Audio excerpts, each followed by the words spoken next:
John Blake presents Incredible Kratu, written by Tess Swan and Lynne Barrett-Lee, and read by Charlie Norfolk.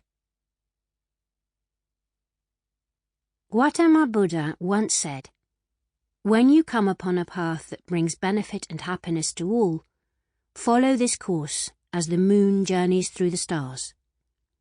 I especially value this saying, and with this in mind, this book is dedicated with much love to Tutti, whose son Kratu guided me onto that path, my path of heart. Forward by Peter Egan.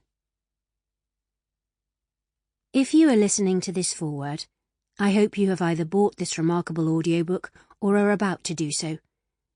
I can assure you that you won't regret it.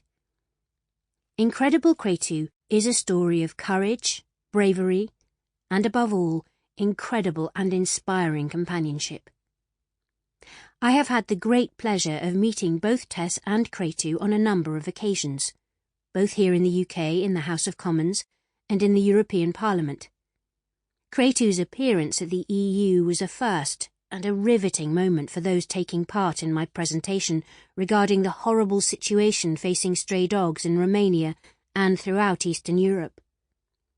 Kratu is a remarkable companion, which when you consider the life that Tess rescued him from, is a testament to the description, companion animal, and this wonderful dog's great heart.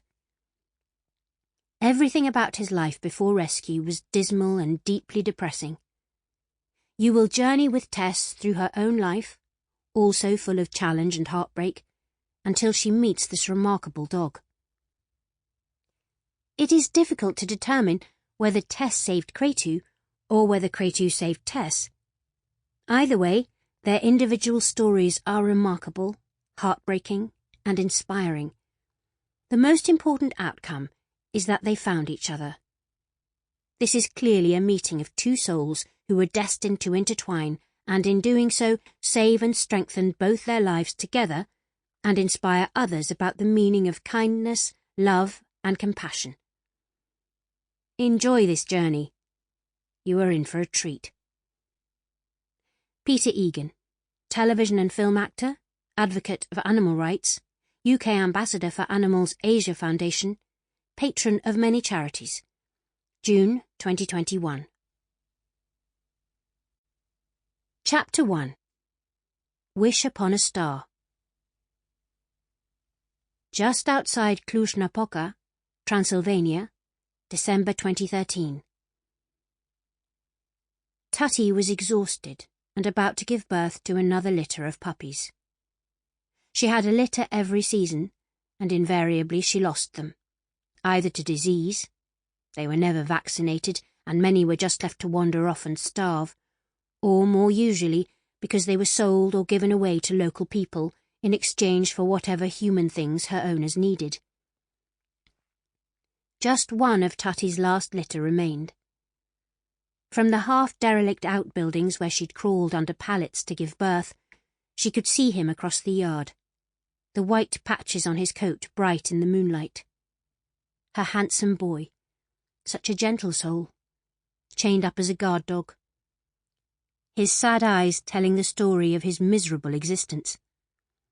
A fresh, open wound was congealing on the top of his head, where, unable to escape, he'd been beaten with a piece of wood. That was how it went. The men would drink, and when drunk, they would lash out at the women, the children, the dogs. The Roma camp that was Tutti's home was on the edge of open country, and well away from prying eyes.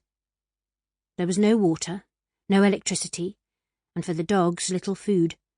They mostly scavenged among the rubbish strewn all around, and such water as they had came only when it rained. In this world, the only one Tutti knew, dogs were treated as objects. In the eyes of their owners, they didn't have feelings. They were simply there to do a job of work, or, in Tutti's case, used as a production line. As such, they never saw a vet, were never neutered, never microchipped, and if 4 out of 5 puppies died from parvo or distemper, 2 highly contagious and potentially fatal viral diseases, Sample complete. Ready to continue?